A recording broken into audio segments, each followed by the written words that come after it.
بسم اللہ الرحمن الرحیم۔ شروع اللہ کے نام سے جو بڑا مہربان نہایت رحم والا ہے۔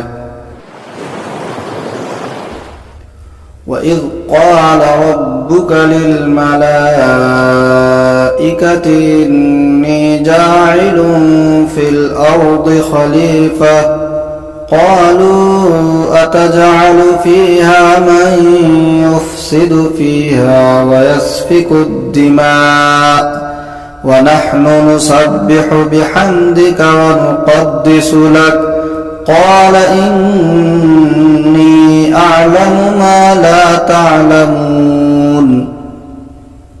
اور وہ وقت یاد کرنے کے قابل ہے جب تمہارے رب نے فرشتوں سے کہا کہ میں زمین میں ایک خلیفہ بنانے والا ہوں۔ وہ کہنے لگے کیا آپ زمین میں ایسی مخلوق پیدا کریں گے جو اس میں فساد مچائے اور خون خرابہ کرے، حالانکہ ہم آپ کی تسبیح اور حمد و تقدیس میں لگے ہوئے ہیں۔ اللہ نے کہا میں وہ باتیں جانتا ہوں جو تم نہیں جانتے۔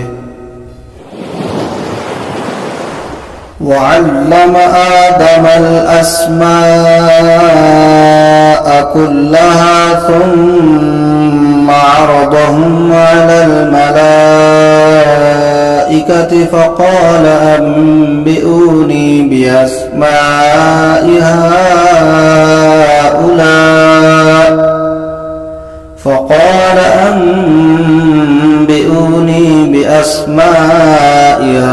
هؤلاء إن كنتم صادقين۔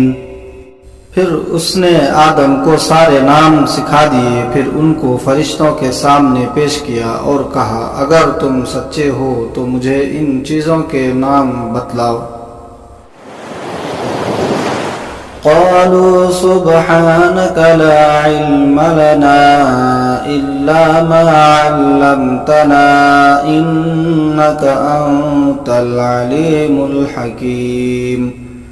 انہوں نے کہا آپ ہی کی ذات پاک ہے، جو کچھ علم آپ نے ہمیں دیا ہے اس کے سوا ہم کچھ نہیں جانتے، حقیقت میں علم و حکمت کے مالک تو صرف آپ ہیں۔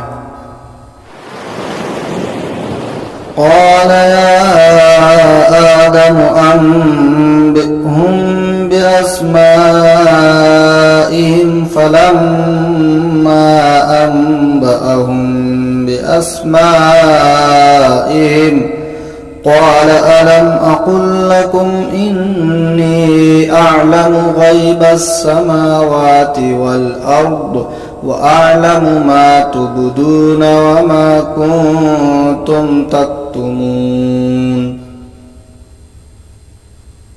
اللہ نے آدم سے کہا تم انہیں ان چیزوں کے نام بتاؤ۔ اس نے ان کے نام ان کو بتا دیے تو اللہ نے کہا کیا میں نے تم سے نہیں کہا تھا کہ میں آسمانوں اور زمین کے بھید جانتا ہوں، اور جو کچھ تم ظاہر کرتے ہو اور جو کچھ تم چھپاتے ہو مجھے اس سب کا علم ہے۔ وَإِذْ قُلْنَا لِلْمَلَائِكَةِ اسْجُدُوا لِآدَمَ فَسَجَدُوا إِلَّا إِبْلِيسَ أَبَى وَاسْتَكْبَرَ وَكَانَ مِنَ الْكَافِرِينَ۔